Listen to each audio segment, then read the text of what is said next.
សំឡេងអូនផ្លុំងាប់លើពីមុនពេលនេះបាត់អូនទៅណាឆ្លាតទូរស័ព្ទបងឲ្យលើឡើងមានឈ្មោះអូនពេលនេះស្ញាត់សូនមានអ្នកមកមនុស្សឆ្លោះគ្នាអូនខឹងបងខ្លាំងទៅទាំងនឹងបានលី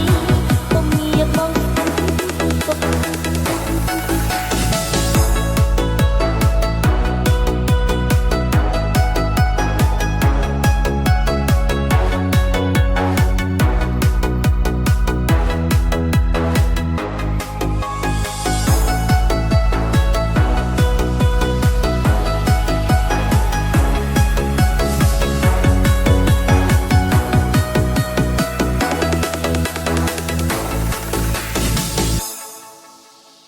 We are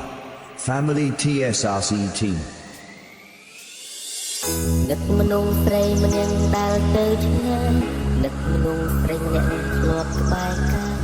នឹកពីឆោតឆាយអូនទួញវិញរឿងរ៉ាវកន្លងបងមិនល្អធ្វើឲ្យអូនអងសងខឹមដល់ក្តីរំពឹងមិនបាន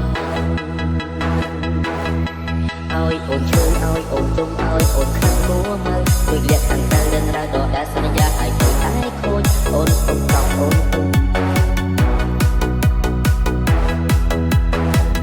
អូនគូអីនៅបែកចែកទៅដឹងថាស្ដាយខ្លាចខ្លាំងណាស់ស្នេហ៍